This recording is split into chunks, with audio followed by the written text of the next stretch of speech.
La paz os dejo, mi paz os doy. Yo no os la doy como el mundo la da. No se turbe vuestro corazón, ni tengan miedo.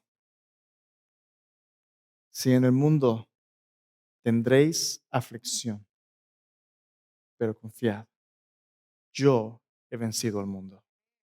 Esas son las palabras de Jesús a sus discípulos al prepararles a enfrentar a un mundo que sería hostil, que sería difícil de enfrentar con las buenas nuevas de salvación.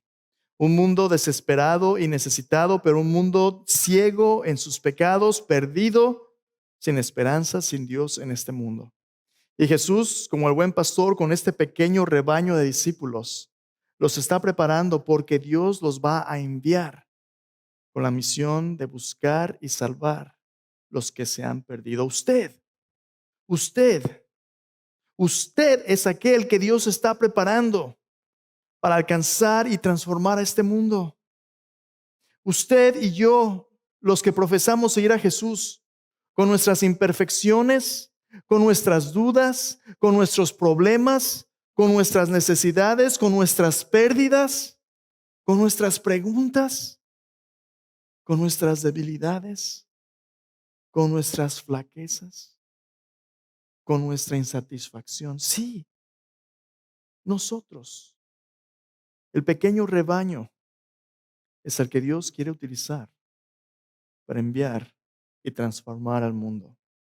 El martes tuve la oportunidad de ir al cine, y el martes porque el martes es más barato, a 5, martes a 5. Entonces fuimos al cine y fuimos a la película, no sé si usted la ha visto, The Jesus Revolution. ¿Alguien la ha visto, The Jesus Revolution? Muy interesante. La película es una producción del ministerio de Greg Laurie. Greg Laurie es un evangelista internacional, un pastor en California. Nunca yo había escuchado su historia de cómo él vino a conocer a Cristo. Pero si usted ve la película, no se la voy a arruinar, pero le voy a decir un poquito, así que spoiler alert. En la película documenta el movimiento de los 60s, los 70s aquí en los Estados Unidos, conocido como The Jesus Movement, el movimiento de los seguidores de Jesús. Y este movimiento era un movimiento que fue un despertar espiritual en uno de los tiempos más oscuros en la historia de los Estados Unidos, los 60s, con la revolución sexual y también con la revolución de las drogas. La película dice, la gente en ese tiempo, los jóvenes especialmente, estaban buscando y estaban hambrientos de todas las cosas correctas, pero lo estaban buscando de todas las maneras equivocadas.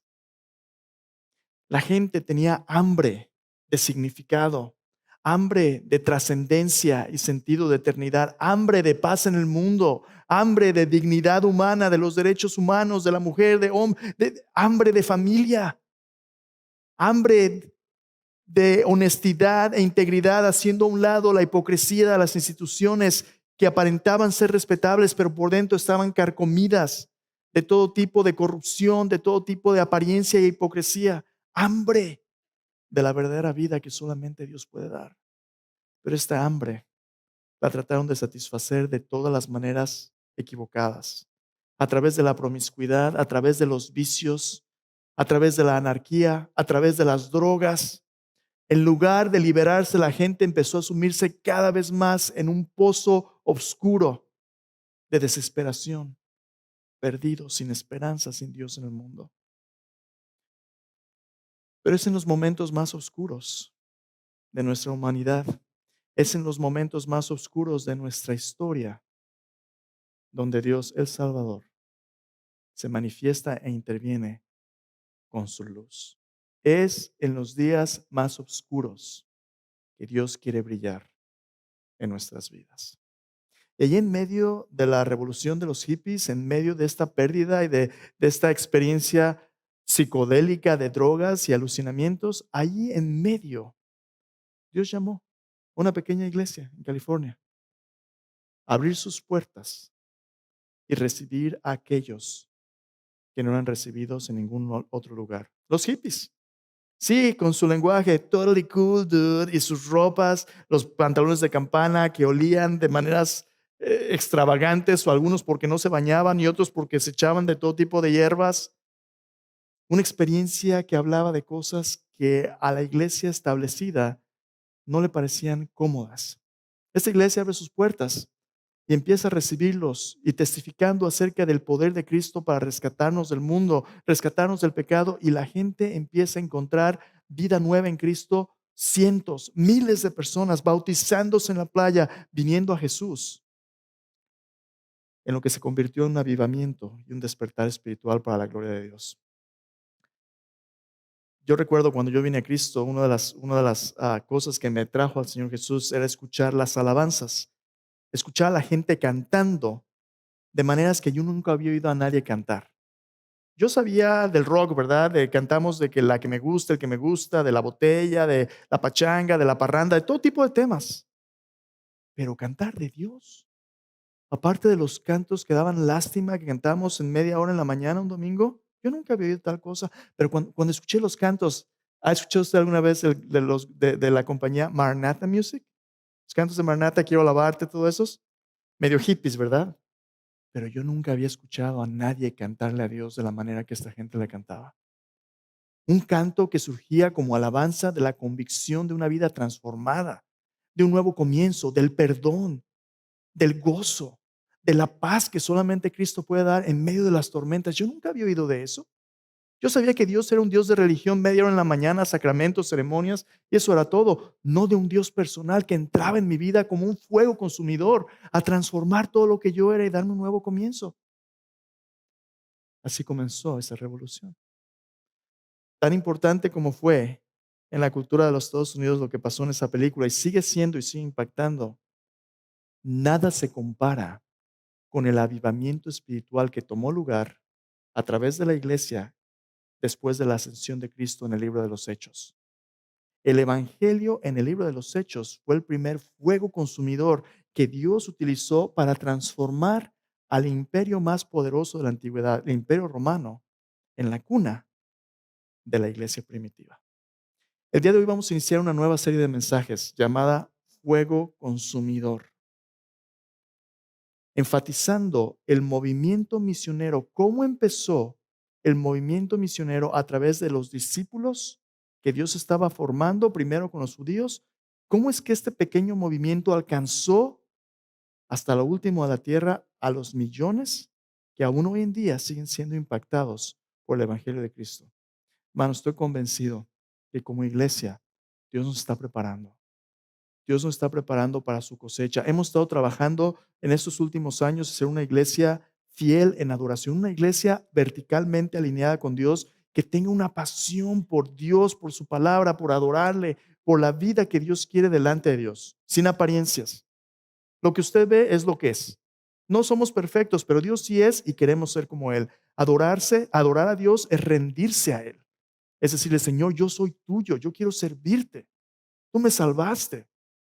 Adoración. Y luego, discipulado. Queremos ser formados a imagen de Cristo. ¿Cómo? Aprendiendo a obedecer sus mandamientos, su palabra. Aprendiendo a vivir un estilo de vida que le da gloria a Él y solo a Él. Multiplicando la vida de Cristo. Pero hay una tercera área donde Dios quiere que crezcamos y es el área de misión. ¿Qué significa misión? La palabra misión significa enviado, literalmente. Viene del latín misio, enviado. Vivir en misión significa vivir en este mundo y en esta vida con un sentido de que Dios nos ha enviado. Dios nos ha enviado con una tarea, con un propósito. El Señor Jesucristo cuando vino a este mundo dijo, el Hijo del Hombre vino a buscar y a salvar ¿qué? Lo que se había perdido.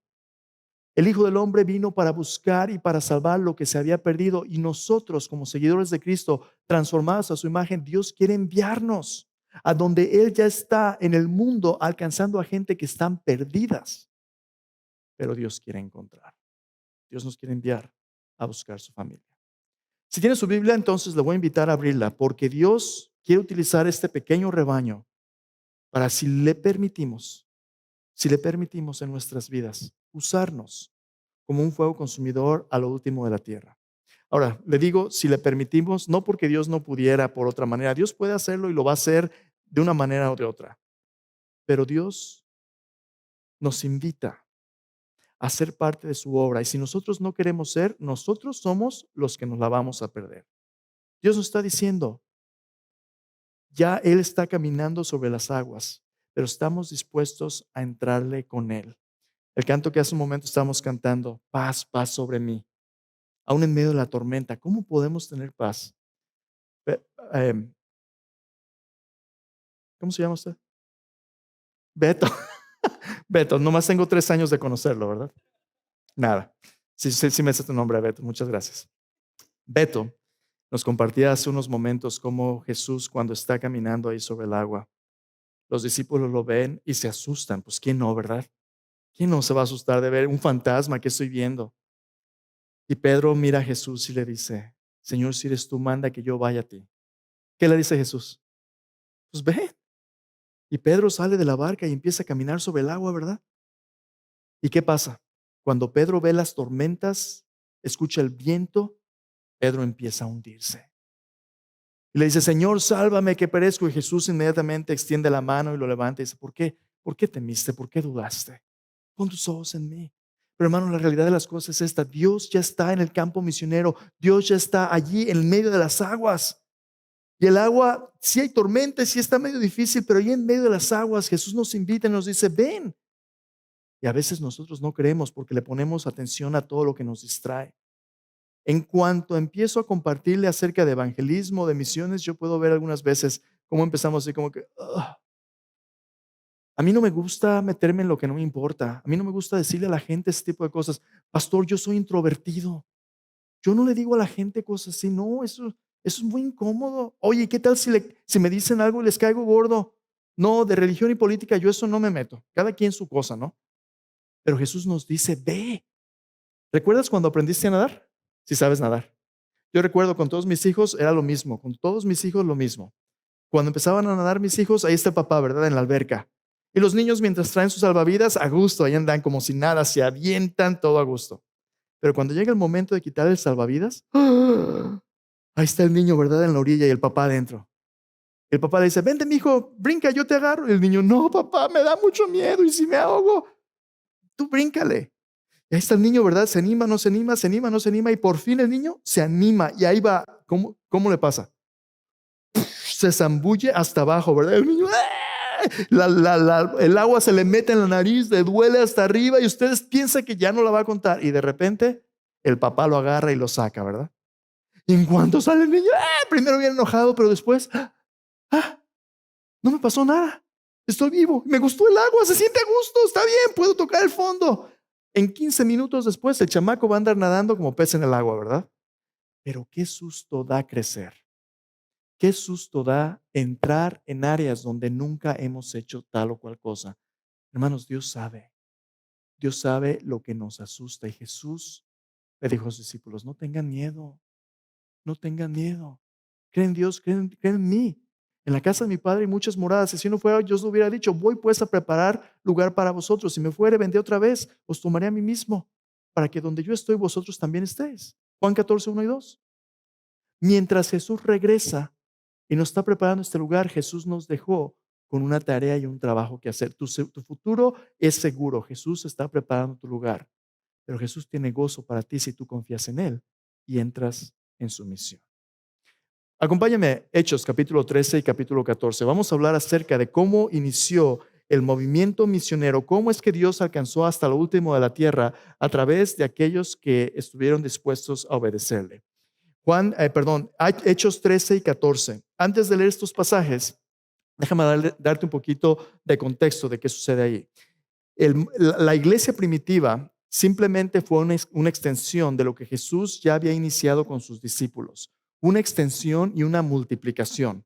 Jesús, cuando llamó a los 12 apóstoles y a los primeros discípulos que empezaron a seguirle, Jesús plantó la semilla de lo que se convertiría en una planta que traería un fruto para alcanzar a todas las naciones. Pero la metodología de la iglesia primitiva seguía siendo una extensión del ministerio de Jesús. De hecho, Jesús en el Evangelio de Juan le dijo a sus discípulos, les dijo, aquellos que creen en mí, cosas mayores que estas harán, porque yo voy al Padre. Jesús vio a sus discípulos y pudo ver su vida multiplicada a través de ellos hasta lo último de la tierra, pero comenzó con el ministerio de Jesús. Cuando Jesús llamó a los 12 discípulos, los apóstoles en los evangelios, Jesús también les dio una misión. Al principio los dejó que vieran cómo Jesús ministraba. Pero conforme ellos veían, aprendía, Jesús los preparó para ir de dos en dos a hacer lo que habían visto a Jesús hacer. En otras palabras, ser discípulo de Cristo verdaderamente significa imitar lo que el Maestro hace. Jesús vino a buscar y a salvar los que se habían perdido y Jesús envió a sus discípulos de dos en dos a la misión, al propósito de buscar a los perdidos. Antes de ver Hechos 13 y 14, déjeme leerle unos versículos de Mateo 10 donde Jesús preparó a los primeros discípulos. Escuche la metodología del Maestro. Dice, Mateo 10:5. A estos 12 envió Jesús y les dijo, les dio instrucciones diciendo, por camino de gentiles no vayáis y en ciudad de samaritanos no entréis, sino id antes a las ovejas perdidas de la casa de Israel. Y yendo predicad diciendo, el reino de los cielos se ha acercado. Sanad enfermos, limpiad leprosos, resucitad muertos, echad fuera demonios. De gracia recibisteis, dad de gracia. No os proveáis de oro, ni plata, ni cobre en vuestros cintos, ni de alforja por el camino, ni de dos túnicas, ni de calzado, ni de bordón, porque el obrero es digno de su alimento. Mas en cualquier ciudad o aldea donde entréis, informaos quién en ella sea digno y posad allí hasta que salgáis. Y al entrar en la casa, saludadla, y si la casa fuese digna, vuestra paz vendrá sobre ella, mas si no fuese digna, vuestra paz se volverá a vosotros. Si alguno no os recibiere ni oyere vuestras palabras, salid de aquella casa o ciudad, sacudid el polvo de vuestros pies. De cierto os digo que en el día del juicio será más tolerable el castigo para la tierra de Sodoma y de Gomorra que para aquella ciudad. Jesús vio a sus discípulos, los organizó de dos en Dios, les dio autoridad, les compartió de su poder para restaurar vidas, los envió y los preparó para saber qué encontrar. Les dijo, van a encontrar en el campo misionero dos cosas. Primero, van a encontrar personas a las que Dios ya está preparando como hijos de paz. Personas que van a recibir la palabra de Dios, personas que van a abrir sus casas. Quédense allí. Dejen que la paz de Dios repose sobre ellos. Ustedes van a ser mensajeros de un mensaje de paz. Va a haber algunos a los que Dios ya está preparando, a los cuales Dios escogió desde antes de la fundación del mundo. Personas que van a responder a la palabra de Dios, hijos de paz. Ustedes los van a buscar. Busquen a los hijos de paz. Segundo, van a encontrar a aquellos que no van a recibir su mensaje.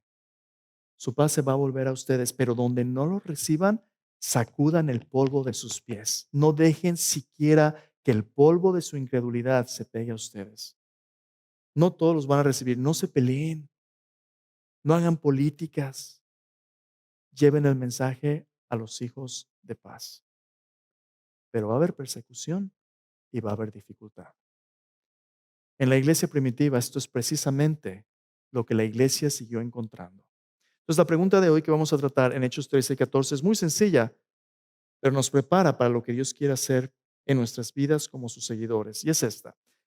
¿Qué encontraremos al unirnos a Jesús en el campo misionero? Yo no sé usted. A mí me gusta saber a lo que le estoy tirando. A mí no me gustan las sorpresas. A mí me gusta planear, me gusta saber dónde voy a caer. Porque si yo no sé, a veces el temor a lo desconocido es lo que no nos deja entrarle. Pero si uno sabe, sabe lo que le tira. Dios en este caminar nos invita a seguirle por fe. No nos va a decir todo lo que queremos saber. Vamos a tener que confiar en Él, pero sí nos va a decir ciertas cosas porque Jesús no nos va a engañar. Nos va a decir lo que vamos a encontrar cuando somos obedientes a Él. Y lo que vamos a ver hoy es que hay dos cosas que Jesús nos va a decir, vamos a encontrar cuando entramos al mundo, al campo misionero. Igual que como lo hizo en su ministerio, vamos a encontrar el gozo de los hijos de paz y las persecuciones de un mundo incrédulo. Hechos capítulo 13, acompáñeme. No vamos a leer todos los dos capítulos. Hechos 13 y 14 son pasajes extensos. Hechos 13 ya hace un par de semanas en la serie Multiplicar lo vimos cuando Dios llama a Pablo ahí en los versículos 1 al 3, Hechos 13, 1 al 3, llama a Bernabé y a Pablo a la obra misionera. Ya en el año pasado hablamos de Hechos 1 al 12, del comienzo de la iglesia, pero hoy vamos a ver cómo lo que Dios plantó, ahora Dios lo multiplica para alcanzar a todo el mundo. En Hechos 13 usted tiene el primer viaje misionero y en Hechos 14 usted tiene algunas de sus dificultades, la segunda parte. ¿Cuál es este primer viaje misionero? El primer viaje misionero tomó lugar alrededor del año 47-48 después de Cristo. Ya había pasado tiempo después de la muerte de Cristo, unos 14, 15, 16 años. No fue un viaje extenso, duró menos de un año. Y fue un viaje como a unas 8 o 9 partes del Imperio Romano. Usted puede ver, empezaron en Antioquía de Siria y pasaron por Chipre y luego diferentes ciudades en lo que es ahora Turquía y en ese tiempo Asia Minor. Si usted puede ver, las ciudades del primer viaje misionero son en la región de Galacia. La primera carta a los Gálatas se escribió para poder dejar en claro ciertas luchas que los creyentes estaban teniendo en ese tiempo, los Gálatas. Entonces, esta es la región del primer viaje misionero. ¿Y qué sucede allí? Dos cosas. Cuando usted y yo entramos al campo misionero, el campo misionero lo que va a hacer es que nos va a confrontar con una realidad agridulce de lo que vamos a encontrar. No le voy a mentir. Entrarle al campo misionero no es ir de vacaciones, es entrar a un campo de batalla.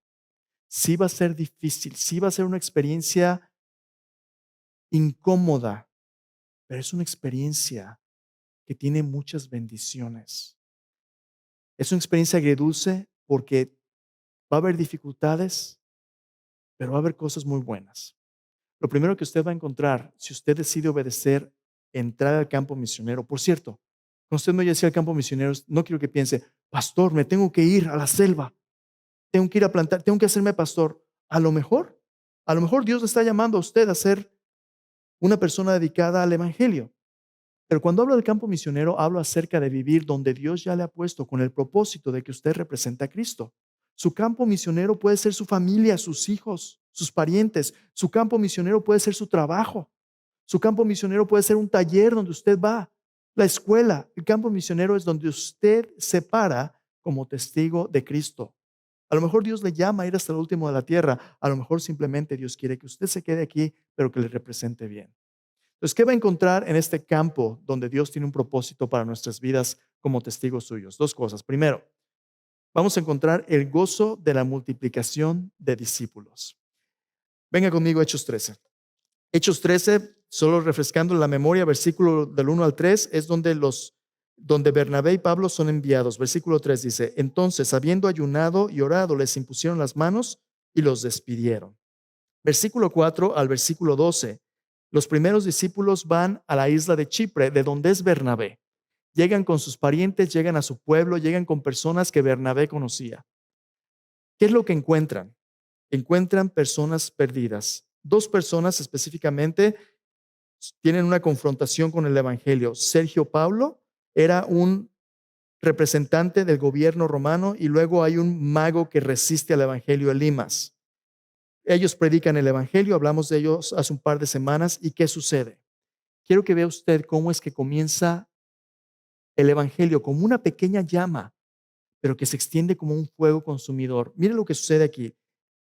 Hechos 13, versículo 12.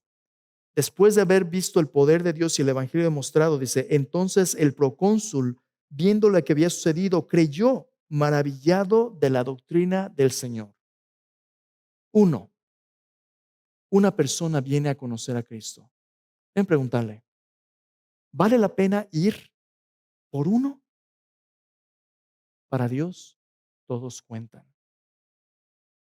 Como cuando llueve, hermanos, cuando llueve, usted oye los truenos, ve los relámpagos. ¿Cómo comienza una lluvia torrencial?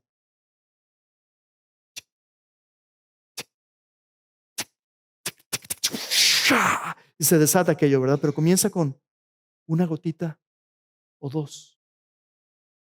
Este es el comienzo de un fuego consumidor.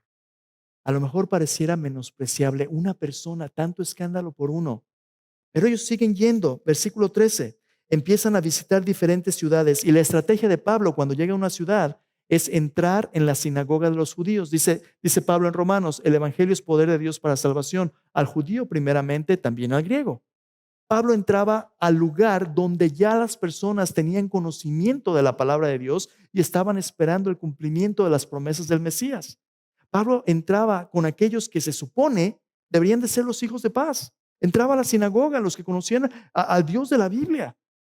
Y cuando entraba, empezaba a compartirles el evangelio diciéndoles, Jesús es el Mesías quien vino a salvarnos. y muchos de ellos creían en Jesús. Muchos de ellos se volvían al Señor. Mire, quiero que vea algunos versículos ahí mismo en Hechos. ¿Cómo empezaba Pablo a buscar a los hijos de paz? 13:43 al 46. Dice ahí, versículo 43 al 46, capítulo 13, dice, el siguiente día de reposo se juntó casi toda la ciudad para oír la palabra de Dios. Después de que Pablo había estado predicando ahí varias semanas, la siguiente semana la gente se junta en multitud, la gente tiene hambre de Dios.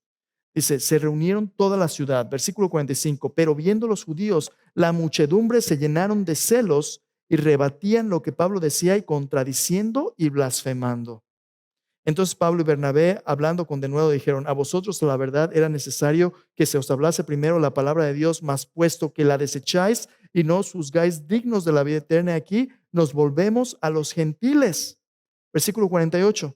Los gentiles oyendo esto se regocijaban y glorificaban la palabra del Señor. Creyeron todos los que estaban ordenados para vida eterna. Lo que empezó como una gotita aquí y allá se convirtió en una lluvia abundante, y cuando empezó el Señor a alcanzar vidas y transformar, el enemigo empezó también a oponerse. Hay celos, hay contiendas, hay malos entendidos, pero lo que el enemigo utilizó como una traba y una barrera para el evangelio, Dios lo utilizó como una puerta para alcanzar a los gentiles. ¿Quiénes son los gentiles? Todos nosotros, todos los que no somos judíos naturalmente. ¿Quiénes eran los gentiles? Para el judío, ¿saben quiénes eran? Así les decían, los perros, los que no podían ser parte de la familia de Dios, los que eran impuros, excluidos del templo, todos aquellos que no tenían esperanza de heredar la vida eterna o vivir en el reino de Dios, los perros afuera. Y Dios dijo, no, no, cada uno cuenta, bienvenidos, así como los hippies, si usted ha visto la película, la gente en la iglesia bien respetable, ¿verdad? Con su corbata, su saco y nada más la apariencia, el status quo. La iglesia es la familia de Dios para toda nación y toda generación, donde todos somos bienvenidos. Aunque su teléfono timbre en el servicio, usted es bienvenido. Aunque su niño llore, usted es bienvenido. Aunque usted tenga un acento, aunque su color de piel sea otra, aunque coma comida que se ve diferente y huele diferente, aunque usted tenga diferentes costumbres, usted es bienvenido en el nombre de Cristo Jesús. Y miren lo que resultó, dice, eso trajo gozo a los discípulos. Trajo gozo de saber que había un lugar y una familia donde yo soy bienvenido porque Dios me ama. Los que estaban ordenados para vida eterna empezaron a acercarse a Dios. Gozo. ¿Sabe qué es lo que empezamos a ver aquí? Cuando un niño nace en una familia funcional, eso trae gran alegría, ¿no? Cuando un bebé nace, hay una fiesta. En el cielo, la Biblia dice, hay fiesta entre los ángeles de Dios cuando un pecador se arrepiente. Empezamos a ver el gozo de la vida nueva que el evangelio puede traer cuando había personas perdidas en sus vicios, en sus pecados, en la inmoralidad, y ahora se arrepienten y son miembros de la familia de Dios diciendo, gracias Señor, porque solamente tú pudiste hacer esto. Es el gozo de la vida de Dios venciendo al pecado, la luz venciendo la oscuridad. Pero eso no es todo. Mira lo que dice ahí al final, versículo 51. Los no le reciben, los echan. Versículo 50 dice, los judíos instigaron a mujeres piadosas, distinguidas, y a los principales de la ciudad, y levantaron persecución contra Pablo y Bernabé y los expulsaron de sus límites. Ellos entonces, sacudiendo contra ellos el polvo de sus pies, llegaron a Iconio, y los discípulos, versículo 52, bien importante, los discípulos estaban llenos de gozo y del Espíritu Santo. En Hechos 13, versículo 12, es un oficial que se convierte. En Hechos 13, versículo 52, ahora hay multitudes de discípulos. ¿Cómo es que Dios multiplica discipuladores, multiplicadores de discípulos? Primero, alcanzando creyentes. Luego, formando discípulos. Y luego, multiplicadores de discípulos. Mire lo que sucede al final del viaje. Si usted sigue leyendo en el capítulo 14, versículo 23, ya Pablo ha ido por todas esas ciudades predicando el evangelio. Hay pleitos, hay malos entendidos, pero muchos creen. Hay gozo en los que reciben la palabra de Dios y el Espíritu Santo. Mire cómo termina el viaje. Versículo 24. Perdón, versículo 22. Dice, fueron confirmando los ánimos de los discípulos, exhortándoles a que permaneciesen en la fe y diciéndoles, Es necesario que a través de muchas tribulaciones entremos en el reino de Dios. Constituyeron, ¿qué cosa? Versículo 23. Constituyeron ancianos en cada iglesia y habiendo orado con ayunos, los encomendaron al Señor en quienes habían creído, en quien habían creído. Mire cómo sucede la multiplicación de este fuego consumidor. Primero una gotita, un convertido, un nuevo creyente.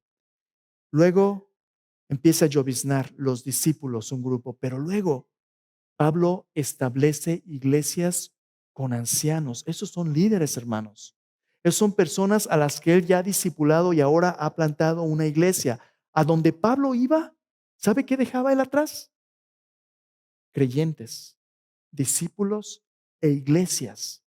Dios nos llama al campo misionero cuando pasamos de ser creyentes a ser discípulos y de discípulos a discipuladores. Así como Pablo fue, ahora él los encomendaba para que ellos fueran. Hermanos, eso es lo que nos tiene que pasar a nosotros. Como iglesia, no podemos ser una iglesia que se dé el lujo de nada más estar sentado en servicios de adoración. No podemos darnos el lujo de ser una iglesia que tenga ministerios donde nuestros niños y jóvenes nada más vayan a pasar el tiempo. Esto nos está preparando para que vayamos y le contemos a otros. Si este servicio se queda simplemente como un servicio y nunca reproduce vida nueva, cuestión de tiempo hasta que eso se acabe. Tenemos que pasar la batuta a la siguiente generación. ¿Cómo lo vamos a hacer?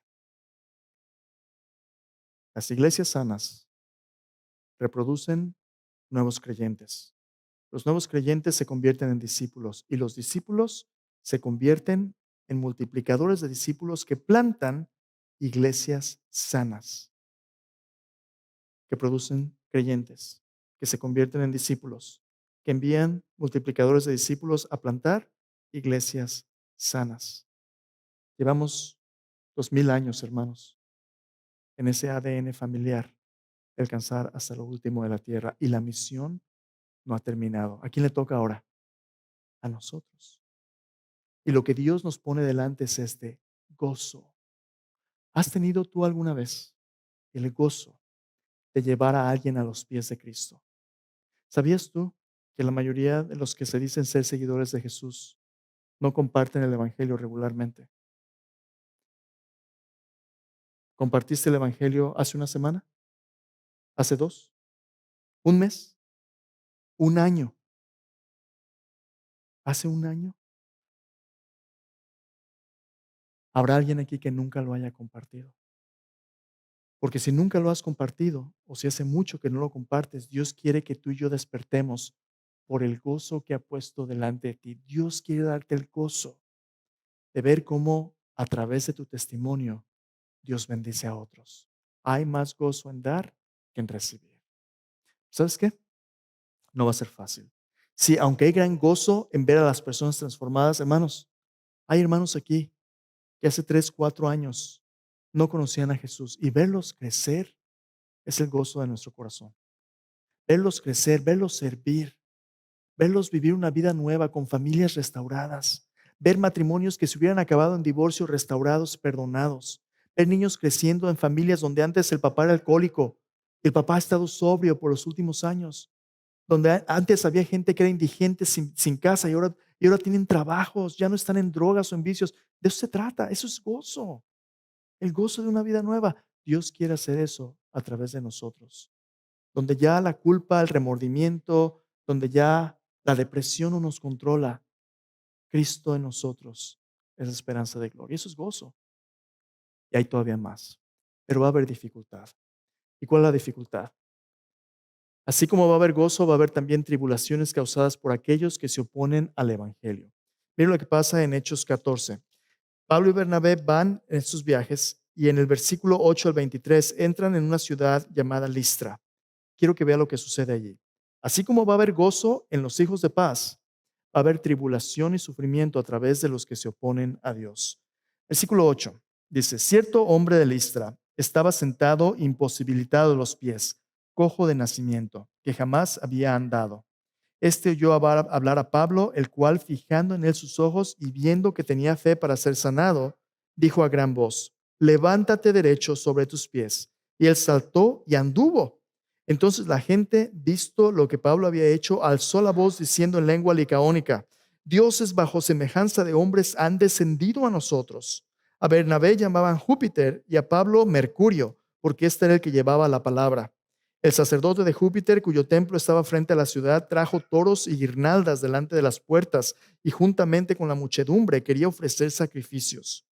Cuando lo oyeron los apóstoles, Bernabé y Pablo rasgaron sus ropas, se lanzaron entre la multitud dando voces, diciendo: varones, ¿por qué hacéis esto?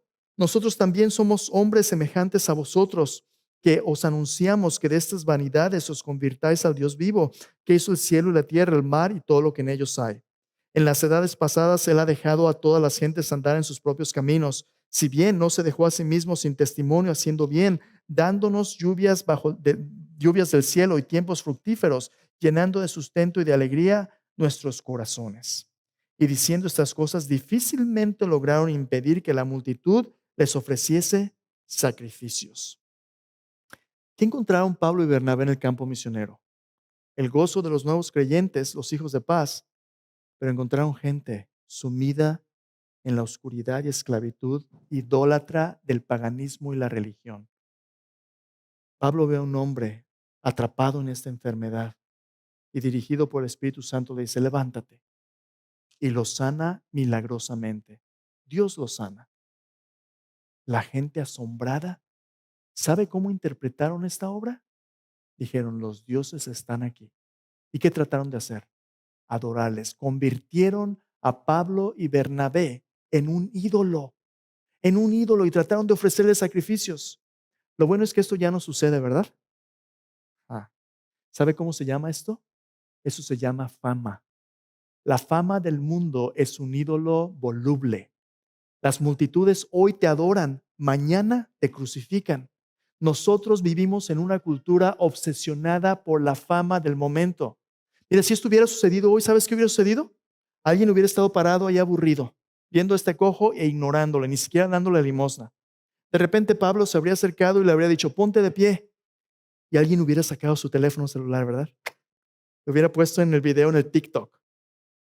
Y al ponerse de pie, la boca se le hubiera abierto y empezar a ver en el TikTok ahí como los miles de personas empiezan a verlo. ¡Oye, un milagro! Millones, ¿verdad? I like it, fama. Y de repente, en 5 minutos, esta persona se convierte en una celebridad y en un influencer. ¿Sabes por qué? Porque ya es bien conocido. Y la gente hace tontería y media para ser bien conocido y para tener fama. Pero cuando tú tienes fama y cuando eres conocido, sientes que has alcanzado el pináculo de la gloria que este mundo puede darte. Pero es un espejismo. Esta fama que el mundo te ofrece es una mentira. Esta fama que el mundo te ofrece es una trampa. Porque solamente Jesús puede darte lo que estás buscando. El mundo no. Y el mundo te va a levantar y el mundo te va a aplaudir, pero el mundo te va a destruir. Y esto le ha pasado a pastores. De vez en cuando yo me meto al Facebook. No tengo Facebook personal, pero me meto al Facebook de la iglesia para ver quién ha estado en línea y todo. Y me anima tanto, hermanos, el apoyo de la iglesia, de los mensajes de la palabra de Dios. A veces recibo 3 likes en mi sermón, o 4 o 5. Yes. ¿Sabes qué? No me importa cuántos likes tenemos, porque ¿sabes de dónde viene? ¿De dónde viene nuestra afirmación de Dios? Cuando tú empiezas a poner tu gozo en los likes, hermano, ni siquiera me interesa que mis mensajes te gusten o no. Los mensajes de la palabra de Dios no son para quedar bien contigo, son porque Dios ha dicho lo que ha dicho y nos toca vivirlo, nos guste o no. Entonces, si a la gente le gusta o no le gusta, es lo de menos. ¿Sabes por qué? Porque a este mundo le gusta lo que le gusta, no lo que Dios quiere. Pero quiero que veas lo que pasa con la fama del mundo. Ahí mismo, Hechos capítulo 13, perdón, 14, versículo 19 al 23. Hechos 14, 19. Entonces vinieron unos judíos de Antioquía, de Iconio, que persuadieron a la multitud y habiendo apedreado a Pablo, le arrastraron fuera de la ciudad pensando que estaba muerto. Un versículo. Quieren hacer escándalo y ofrecer sacrificios. Y en un versículo, unos vienen diciendo algo en contra de Pablo y Bernabé, la multitud se voltea en su contra y apedrean a Pablo. Lo dejaron medio muerto. Aquellos que hoy te aplauden, mañana te apedrean. ¿Quién va a estar ahí cuando se te acabe la fama? Cuando se te acaben los likes, cuando se te acaben los cuates del dinero fácil o de la fiesta. ¿Quién va a estar ahí cuando el mundo te deje medio muerto? ¿Quién va a estar ahí para levantarte? ¿Quién va a realmente importarle tu vida? No por lo que sacan de ti, sino por lo que tú vales para Dios. ¿Quién? A Pablo lo dejaron medio muerto y ayer le iban a ofrecer sacrificios. Ayer pensaban que era un Dios. Pero mira quién va a estar ahí. Versículo 20. Pero rodeándole los discípulos, se levantó y entró en la ciudad. Y al día siguiente salió con Bernabé para Derbe, después de anunciar el evangelio a aquella ciudad y de hacer muchos discípulos. Volvieron a Listra, Iconio y Antioquía, confirmando los ánimos de los discípulos, exhortándoles a que permaneciesen fieles en la fe y diciéndoles: es necesario que a través de muchas tribulaciones entremos en el reino de Dios. Y constituyeron ancianos en cada iglesia, también orando con ayunos, los encomendaron al Señor en quien habían creído. ¿Sabes quién va a estar ahí? Cuando el mundo te deseche, Cristo va a estar ahí. Porque cuando le somos infieles, Él permanece fiel. Él no puede negarse a sí mismo. ¿Y sabes quién va a estar con Cristo? Aquellos que le siguen a Él. Si tú quieres, si tú quieres, al seguir a Cristo, tú puedes ser parte de su obra, donde Él nunca te va a dejar y nunca te va a desamparar. Aunque como Pablo dice, es necesario que a través de muchas tribulaciones entremos en el reino de Dios. Entonces déjame terminar con esto. El campo misionero no es un destino vacacional. Mucha gente va a viaje misionero. Ay, pues voy a un viaje a misiones. ¿A dónde? Aquí a Hawái, a la vuelta. Está bien. También está la palabra de Dios en Hawái, ¿no? Sí la necesitan, pero tú no vas de vacaciones. Tú vas a un campo de batalla. Es un rescate en el campo de batalla para traer a casa a los que Dios escogió antes de la fundación del mundo. Tiempos peligrosos proveen oportunidades generosas para los que son valientes en el reino de Dios. Entonces, déjame preguntarte, ¿quieres ser parte de este fuego consumidor? ¿Quieres ser parte de este fuego consumidor? Maybe. Déjame preguntarte una vez más. ¿Quieres ser parte de este fuego consumidor? Ajá. No te preocupes. Si tú no quieres ser, Dios ya sabe. Dios ya sabe cómo hacernos lo que debemos ser. Dios sabe. Pero es algo donde Dios nos invita a contar el costo, ¿verdad? Inclina tu rostro. Vamos a venir al Señor en oración. Allá en tu lugar, Cristo tiene un gozo. Cristo tiene un gozo más grande de lo que la banca nos ofrece, más grande de lo que la rutina nos da. Y ese gozo viene cuando tú te unes a Él, buscando a los que se han perdido. Cuando tú compartes el corazón del Padre que late con amor por los que no le conocen. Empieza compartiendo el Evangelio donde ya estás. Pero a lo mejor tú eres como un Pablo o como un Bernabé, donde Dios te va a enviar hasta lo último de la tierra. Yo no sé cómo nos va a enviar el Señor, pero cuando Dios nos llame, esta iglesia tiene que ser una iglesia donde tú puedas apoyarte para ir y obedecer el llamado de Dios. No vas a estar solo. Dios va a estar contigo y los que le siguen a Él te van a apoyar. Ahí en tu lugar, ora. A lo mejor tú acabas de poner tu fe en Cristo, tiene pocos de creyente y dices: ¿en qué me he metido? Déjame decirte, tengo 30 años de seguir a Jesús. Y en esos 30 años no hay nada mejor que seguirle a Él. Si eres un nuevo creyente, anímate, porque Dios quiere afirmar su gozo en tu vida. Y ese es un gozo y una paz que nadie te va a poder arrebatar. Nadie te puede separar de su amor. A lo lo mejor ya eres un discípulo, ya tienes tiempo de seguir a Cristo y a veces el caminar se vuelve largo y desanimante. Déjame decirte, Cristo es fiel. Él te ve. No eres olvidado. Él te conoce. Él ha prometido recompensar aún un vaso de agua fría por Él. Él no es injusto para olvidar la obra de tu amor. Y aún lo que tú no termines, Él promete terminarlo. No te desanimes. Sigue siguiendo a Cristo. Séle fiel, porque si sigues a Cristo, no hay pierde. No hay manera de equivocarse. Permanece en Él. Si pecas, confiésalo, acércate a Él. Recibe su perdón. Permanece fiel. A lo mejor tú ya eres un creyente maduro y es hora de multiplicarse. No calles. Continúa compartiendo la palabra de Dios, aunque haya oposición. Busca a los hijos de paz. Busca a los hijos de paz.